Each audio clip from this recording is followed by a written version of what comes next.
Al and I started this podcast 4 months ago with the intent to bring relevant content to the residents of Oakville and try to engage the residents of Oakville and inspire them with success stories of local businesses and to ask the difficult questions and hold the people accountable of those who are making decisions for us. We could not be more proud of where and how quickly this show has grown, and we take that seriously. And we will honor our viewers and supporters by continuing to provide relevant content with authenticity, honesty, and integrity. Welcome to the Robcast. This is a show about Oakville, the people that live, work, and do business here. I'm honored to have these guests today. This is Jim Goodfellow and George Niblock, who are representing the We Love Oakville group. You are not going to want to miss this. It's the Robcast Podcast. He's with you for the next hour or 20 minutes. Who knows? Let's see how it goes. The Robcast is brought to you by Oakville's own Fisher Private Wealth Management of RBC Dominion Securities and Angus Fraser Private Banker with RBC Private Banking Oakville. Here he is. It's Rob Raham. Jim, George, thanks so much for being here today. Our pleasure. So, George, you sent me a message this past Saturday, and obviously kind of reaching out to give the perspective of the We Love Oakville group that you represent, kind of in response to, obviously, the critical issue that's happening in Oakville Midtown. So I guess the best way for us to start here is, tell me about what is the We Love Oakville group, how was it formed, and who do you represent? Well, we represent predominantly residents groups and other community groups around Oakville. Mm-hmm. We got together in 2019. There was an issue brewing with the province where they wanted to amalgamate municipalities.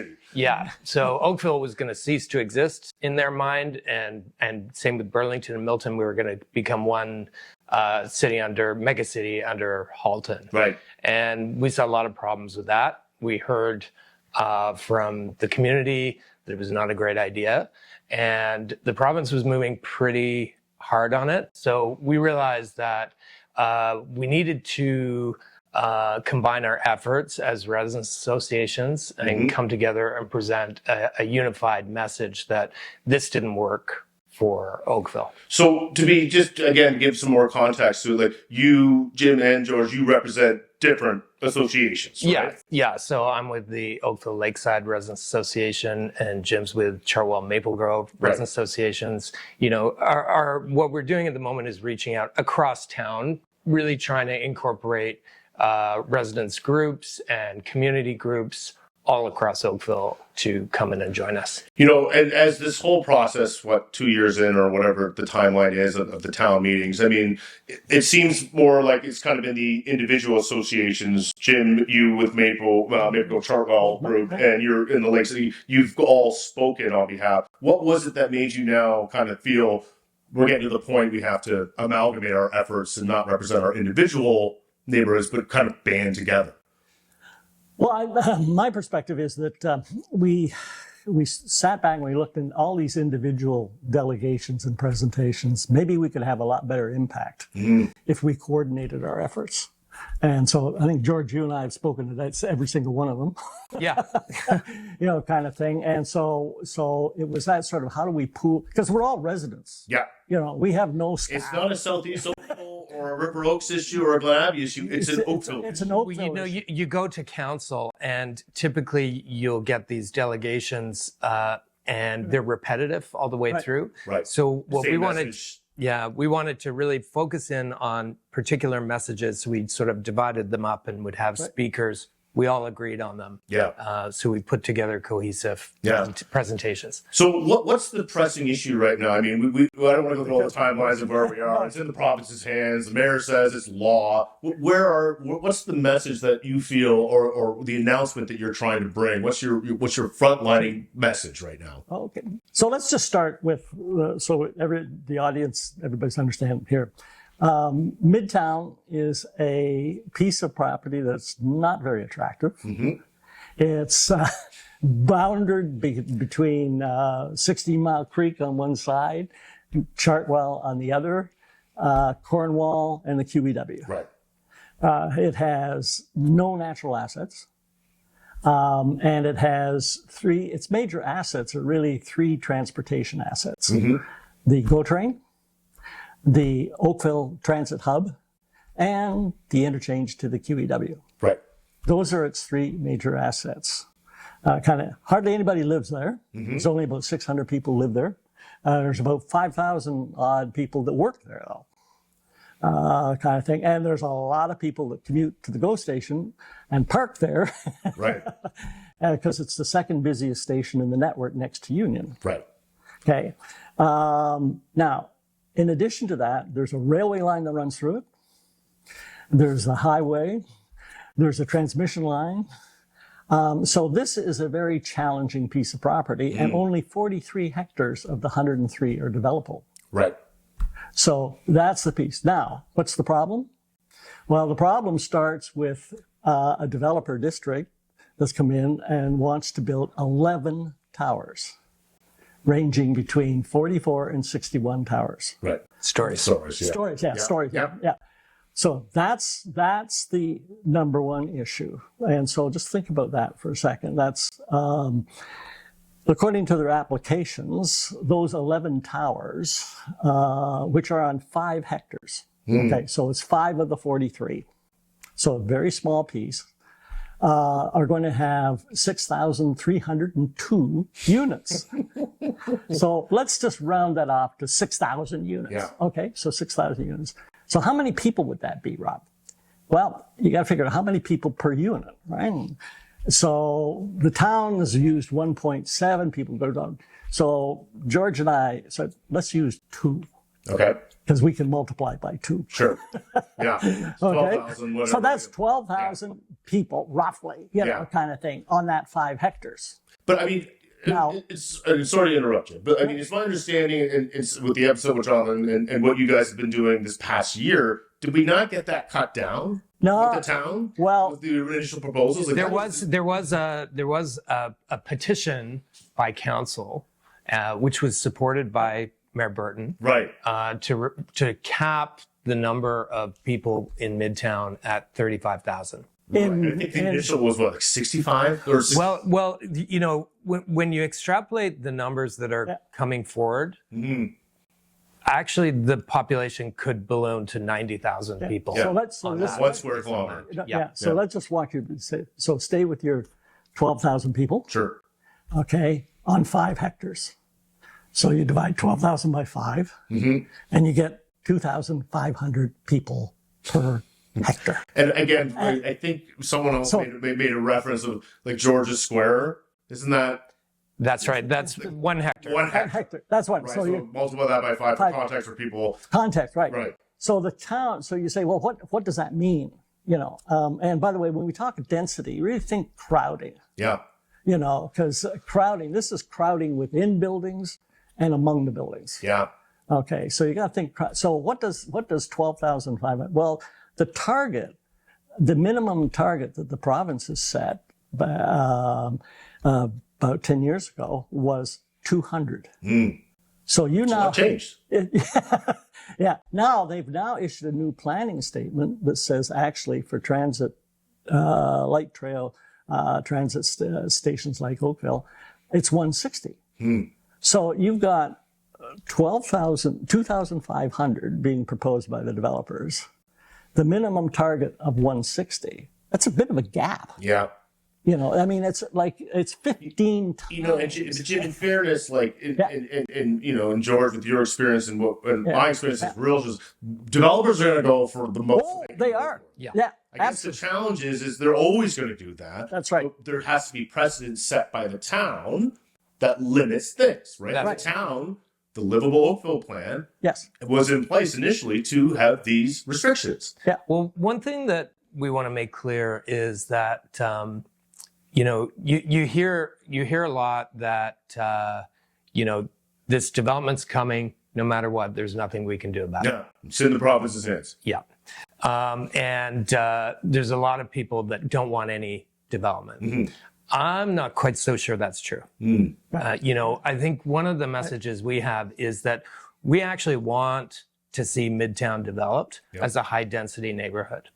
What we don't want to see is it developed as a hyper density neighborhood. Right. And hyper density is what they're proposing. Right. Yeah. The petition that we talked about that was put forward by council is still very high density, extremely high density. Okay. But it's not hyper density like the developers and potentially the province are going to bring forward.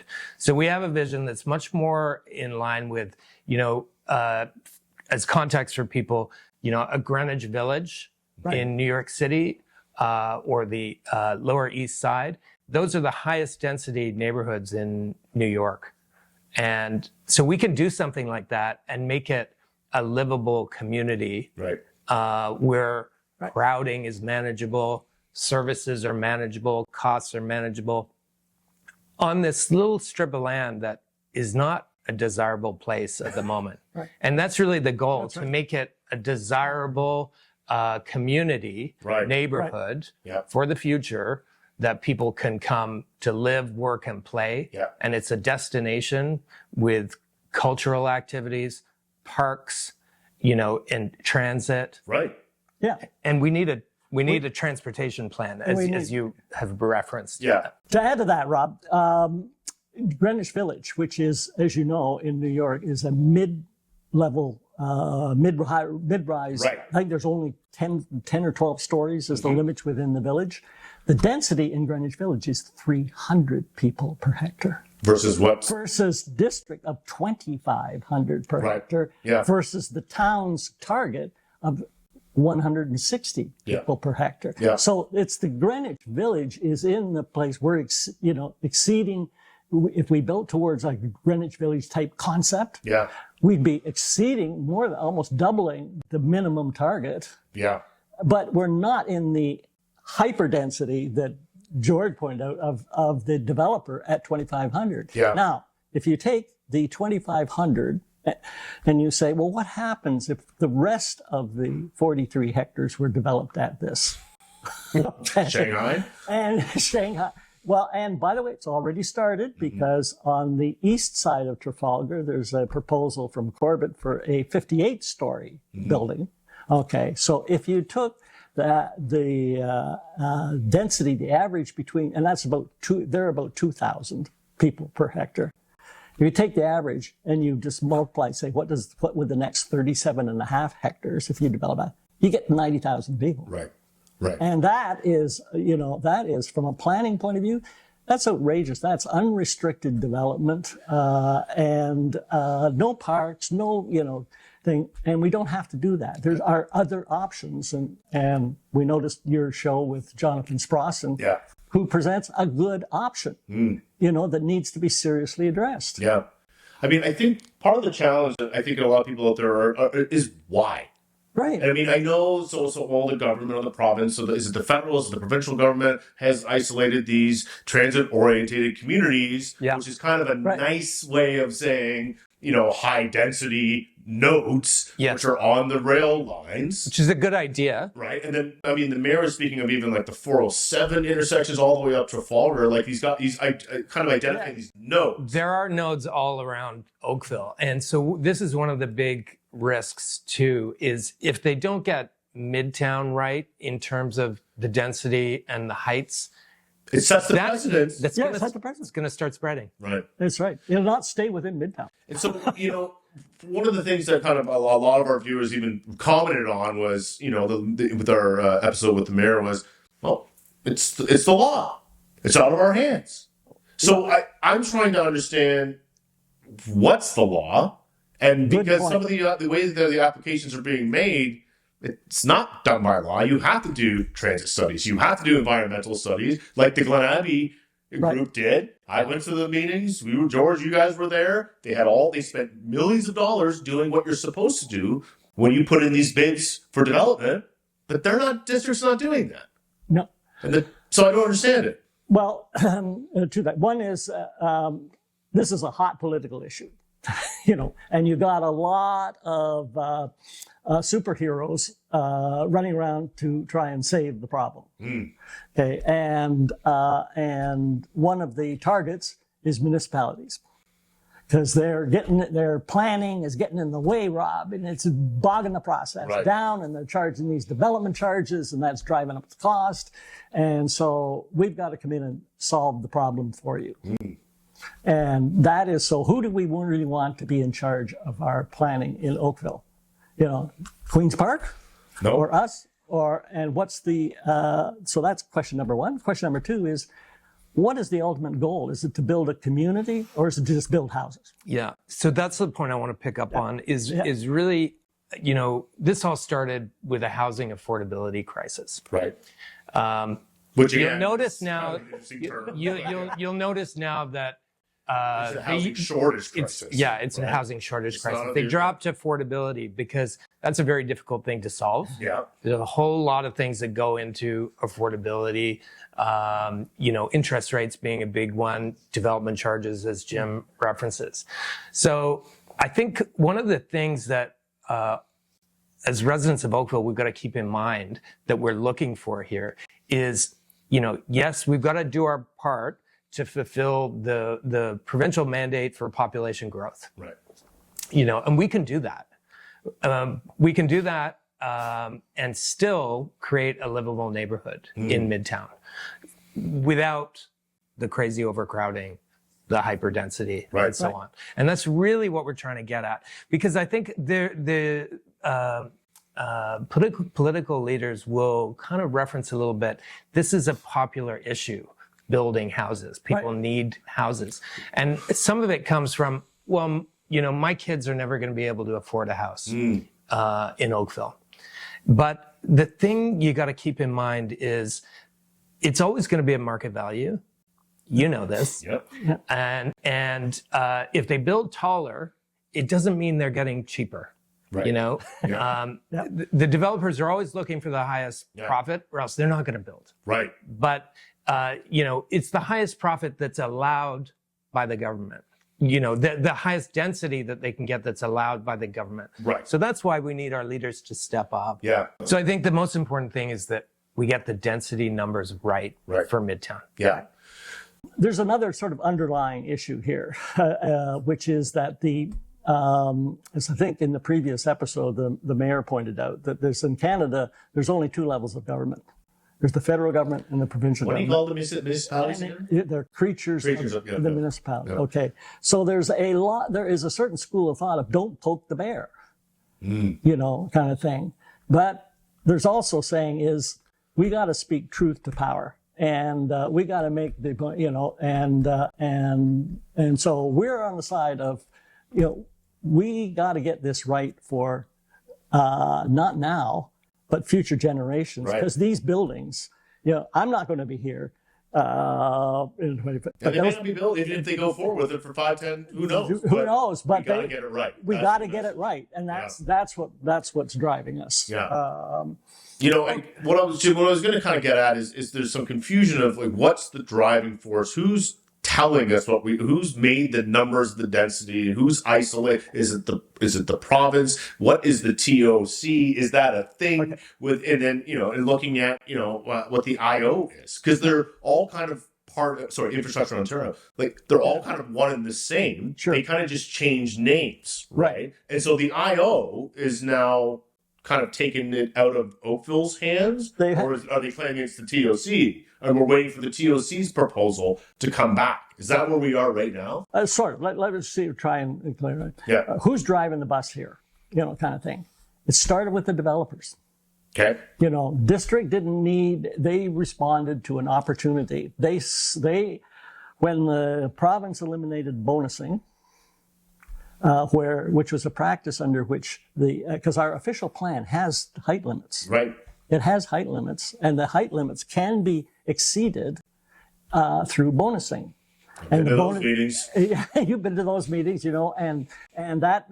So if you meet the criteria for bonusing, then you can go higher and the height limit, I think in the official plan is 20 stories. Mm-hmm. So you can go to up to 30, by. Now bonusing, the government eliminated bonusing. The provincial government eliminated bonusing and replaced it with community benefit charges, and kind of thing. Okay. That didn't change, in my view, in our view, the requirements in the official plan. They simply said you can't go, it was an option. You can go above the targets in the official plan. Right. District, however, took the point of view that it eliminated the heights. And they filed their applications for all these 61 stories kind of thing. Sure. And it followed on. So this is a market-driven piece. Now, the provincial government has piled on by saying, we want to build houses, and we're committed to the, and they have their platform. So they piled on. And the latest development was in the end of May, the province sent Oakville a letter saying they are going to study the feasibility of a transit orient, i.e. they will take over the planning. Right. Okay, they will take over the planning. So now, after all the residential associations said, after all the meetings, after they just said, thanks a lot, we don't care. We don't care. We're take over the planning for this part. But are they actually doing that? This is transit-oriented communities just talking actually about that one bit of Midtown, directly north of the GO train station where District has their applications. Yeah. So they'd be partnering with them. The worry there is that, they're going to push through District's plan, and that density is going to then translate to the rest of Midtown. And meanwhile, we don't have an official plan amendment yet for Midtown that council was working on. They're saying that it's coming this fall. But the concern is, what happened? We're working on, there was a petition from council to say, listen, 35,000 is as much as you can go as per population for this strip of land. And this TOC looks to totally upturn that. Right. So, what we need people to know is we need to be speaking to our MPPs, Crawford. We need to be speaking to the town and saying, we need to get this density right. This is one of the things that, after me, I've obviously, not necessarily by choice, but had to dive into this very deeply. And I'm trying to represent the people of Oakville by asking the right questions here. But, the confusion of what I couldn't get the answer to yesterday after searching for it is who represents the TOC and Infrastructure Ontario, who owns Metrolinx. That's right. So is that part of a government arm or is it independent? And that's where I'm... So if Infrastructure Ontario owns these land pieces and Metrolinx, and they're the ones making the decision to build the buildings around us, is it not? That's sort of... But it's not actually... I think Metrolinx is actually owned by the Minister of Transport. So you have three ministries involved here. Okay. You have the Ministry of Municipal Affairs and Housing, which is the people that approve official plans and this kind of thing. All of a sudden, you have Infrastructure Ontario that comes in with its letter, and you've got Metrolinx in the middle, which is actually part of transport. Okay. So you've got a good question. Who are we talking to? Who's making the decision for here? us? Well, I think it all goes to the top. Well, who's the top? Doug Ford. Doug Ford? Yeah. Okay. So it's kind of like Shell. They just put these names to things to kind of separate themselves? Well, it gets switched around a little bit between because the ministers. IO, it has the OMB did not, the different names for Infrastructure Ontario was different before. With Glen Abbey, you were fighting a different Ontario group, right? They have changed things. Yeah.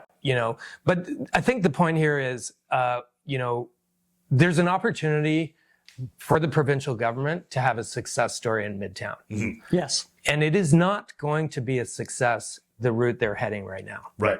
There's models to look at where it could be successful. There's a really good development, you probably know it, Brightwater, on the lake in Port Credit. There's a beautiful mix of townhouses, mid-rise buildings. They've got parks integrated. They've got shops integrated. There's a potential for a school there. It's walkable to transit.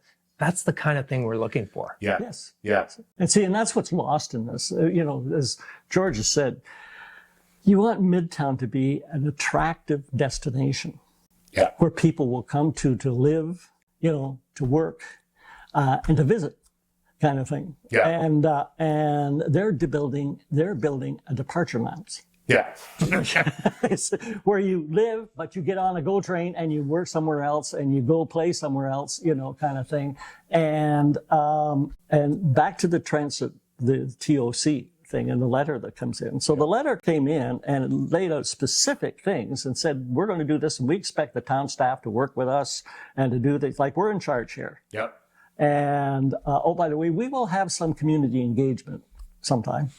Okay. So we haven't had zero community. They said one opportunity. Yeah, at least one. Yeah, that's right. You can pull it back. So didn't they mayor block people from coming to the meetings? And no one was allowed to clap or cheer? So weren't these part of the...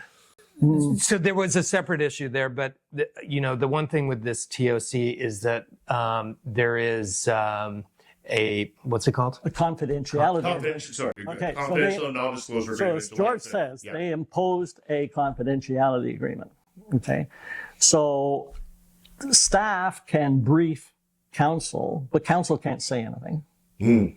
The mayor is, I think, in an awkward spot because he's probably party to the. So this is the TOC. The town of Oakville. Signed on. Right now, remember they're running a playbook. They have these TOCs. They've got a first round of them, and they got a second round now. So, but we're the first non-subway thing. So they have a playbook, and they're running the playbook. And now they're behind in their schedule, as I think the mayor pointed out on your schedule. So maybe things aren't going lickety split like they want. Right.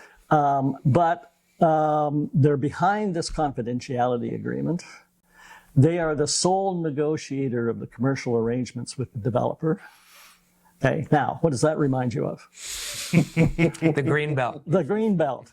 And the Auditor General's report, who said that was terrible, and that the developers who had land that was going to be removed from the green belt would benefit to the tune of $8.3 billion.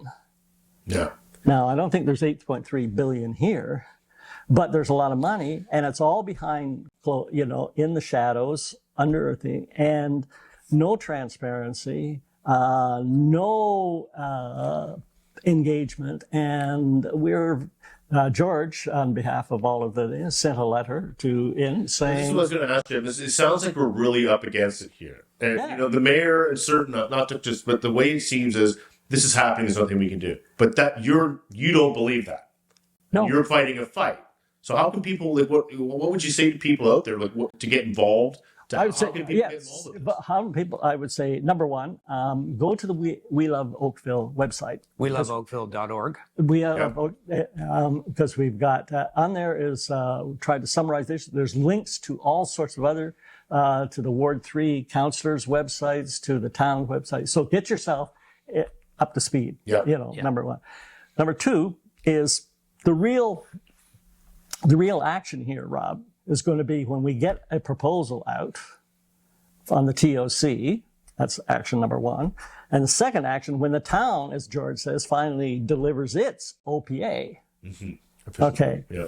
Okay. Then we're going to have, we know what we're up against at that point in time. Right now, we're kind of, everything's in the shadows. Yeah. So as a group, what we're trying to do at this point, we're in the sort of educate mode. Right. And bring people up to speed so people know what's going on, because this is going to affect people all across Oakville for many, many years. Yeah. And there's going to be a financial implication to people down the road, because the development charges that they're looking at bringing in for Midtown are not going to cover the costs of the infrastructure that needs to go in, the amenities that need to go in to support that kind of population. Right. And so where's that bill going to land? Right. That's going to be on our taxes. Yeah. That's going to be on the taxes. Hydro, sewage, all these things. Just think about parks. Go back to this. There's no natural assets in Midtown. No land for parks. Right. No land for parks. Right. How are you? And the land's all owned by somebody. So how are you going to get the land from parks? You're going to have to buy it, right? Mm. And you're got expensive land. And guess what's happening? As they increase the land use permissions on all these lots, which is basically what's happening with the province saying you can build 2,500 people per hectare, it increases the land values. Now, we as a town are going to have to pay those increased land values to buy land to create parks in Midtown. Is that crazy? Is that crazy or what? Yeah. As a lifelong Oakville resident, and driving up and down Trafalgar every single day to work. I don't take the GO train. I work downtown Oakville. George, you do as well. And living in the southern Oakville. One of the biggest things that concerns me is I appreciate you guys. We're for growth. We need development. We're not against that. Right. The biggest issue to me is how does the transit support system going to support this? Because I drove down at 8 o'clock this morning to take my kids to school, and it took 35 minutes. It should take 10. Right. So how are we going to how are we going to be able to support this density? And where is that plan? Good question. When council hired, management hired the consulting firm Jacobs a year ago when we started this thing, on their work plan, in last December was a box called a draft transportation master plan. Okay. Okay, which makes sense. I mean, that's what you kind of thing. It was never delivered. It still doesn't exist, kind of thing. And so the town paid for a service? No, they somehow it got dropped off the schedule. Okay. We raised it at council meeting. There was no acknowledgement or anything, kind of thing. But and it's now being worked. That the transportation master plan is so critical, because let me give you a couple of facts. The town estimates that in Oakville North and in the Trafalgar corridor, we're going to add over the next 10 years 39,000 people. Okay. Okay. That's all the way up, not just the ball. Right. So that's your drive on Trafalgar. Okay. And in Midtown, we're going to add, prior calculation, about 13,000. That's 50,000 people. Right. That's on going to on one street that comes down here.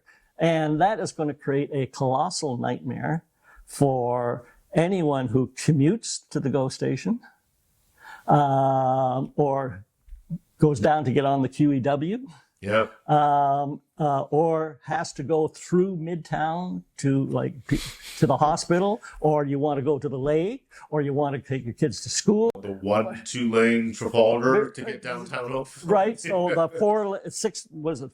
How many lines is Trafalgar now? 6 at the top. 6 at the top comes to 2. Yeah.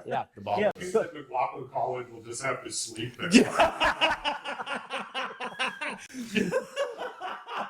It's funny when I go south on Trafalgar and I forget it's at 3:30, then you go around that corner. You're like, oh, damn it! Damn it! I know. Can't get past McDonald's. It's like every day. What time is it? Yeah. So that is just a glimpse of the nightmare that's coming down. Well, that's now. That's what now we're dealing with. And oh, by the way, when you have to put all of the pipes in, you may have to dig Trafalgar Road up again. So we need this plan. We need a plan that makes sense. And how are you going to deal with this? And just building bridges over the QEW isn't going to do it. And so we need a plan. We need, and they need to take this. And who should create that plan? Is it the town? It should be the town. Yeah, right? the town, and so, in consultation with residents, as they normally do. So where we are right now, and the town's saying, it's up to them. Yeah, the TOC right now, right? The TOC is going to come in and look at that 5 hectares of land with district, okay, and they're going to say, okay, and by the way, traffic issues, town, that's your problem. That's not in my little. Within the plan, there's got to be a percentage of the funds allocated to the town to be able to support it, or is it? Well, that's all up in it. Thinking I don't. But right now, it looks like the TOC will just plan out their little piece, right? And so the whole other aspects of what's the road structure you need for the rest of Midtown. Do we want to build a structure that looks like a Greenwich Village as opposed to all that is there will be a transportation master plan that comes from the town. The answer we keep getting is that comes later. Yeah, that's right. And the problem with that is And they say, oh yeah, they've modeled it out that it's all going to work. But I think it's all going to work if you change your patterns completely. Right. If you're prepared to Did the Borough Oak underpass take work? the bus with your kids to school, you're not driving them there. Yeah. Getting to soccer, at 5 o'clock. I think this is the disconnect. That we live in a town where you need a car.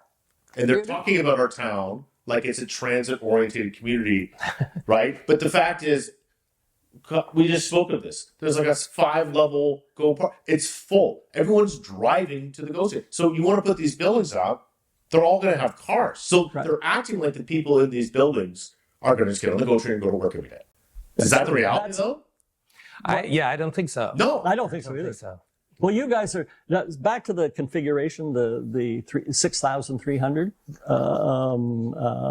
units. Yeah. 70% of those are one bedroom. Yeah. Now you guys are in the real estate. So you're. I wouldn't want to be an investor when those things finally come out and you have 100 different leases. It's cheaper to build those, right? Yeah. Sure. They get more money from selling smaller units than they do catering to families. And the last time I checked, there isn't really a shortage of 1-bedroom condos, but there is a shortage of houses for families. Right. And so there's a disconnect here. A serious disconnect. Yeah. A serious disconnect. Yeah. And go back to think about, Midtown has only 3 assets. They're all transportation assets. Right. The GO station, the Oakville Transit Hub, and the QEW access. Okay. If you impair the value of those 3 assets so that people in the rest of Oakville, North Oakville say, I can't get to the GO station. Utilize it. I can't, I have got to find a different way. Okay. Then you're impairing the value of Midtown because you're selling the 1-bedroom condo under the assumption that you can walk to the GO station, but you walk to the GO station, you can't even get on the damn train. Right. And the rest of people say, I'm not going anywhere near that. Yeah. You create the start of a downward spiral. Yeah, I would agree. What would be? Does that make sense? I mean, you guys are real estate. I mean, I don't think it's just a resident issue. So it doesn't matter if it's a real estate issue or not. I mean, I appreciate you're saying, well, devalue the land values, but I think again, just what I'm trying to get is for the people that are watching here, like, and we're moving forward with this now. What's your message to them? What's the most important? Like, what would you say is the most important thing that the residents of Oakville need to know about Midtown, where we're at right now, and how would you move, forward? Well, I think number one is to understand that there is a better way to do this than we're being told. Okay. And it is feasible. It's just that enough people have to say, this is what we want. So we need engagement from people. We need people to understand what the issues are and be engaged, because it is something that's going to affect people all across town ultimately. Right. If we don't speak up now. And, you look at the Ford government, they listen to people. They actually listen to people. They've changed their plans many times based on what we've said in previous campaigns. We saved Glen Abbey. Yep. We stopped amalgamation. Yep. We had an influence over the implementation of housing affordability crisis, the list for units as of right, and so on. So we have power, and we've got to use it. Right. So we're going to implement a campaign coming forward. First step, go to our website at weloveoakville.org and look out for this TOC proposal coming forward. There'll be an official plan amendment coming forward from the town of Oakville sometime this fall. And then we need to coordinate a response to that. And so we're going to be contacting people to send letters. We do lawn signs. We really have to get the message out, and we've got to direct it to our members of Parliament and our representatives in Oakville. Yeah, yeah. I think this is not just an issue of Midtown or South. This is an Oakville issue. This is an Oakville. That's Oakville-wide issue. Oakville-wide issue. Absolutely. and it's serious. Yeah. I mean, and the stuff that's on the table, A, is not acceptable. B, it's not in the public interest. It's not in the interest of all of Oakville. It's not good planning. And there's going to be a price tag that's going to come down the pipe.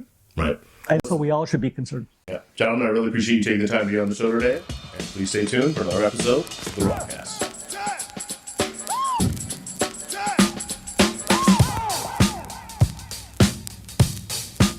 The Robcast is brought to you by Oakville's own Fisher Private Wealth Management of RBC Dominion Securities and Fraser Associates of RBC Private Banking.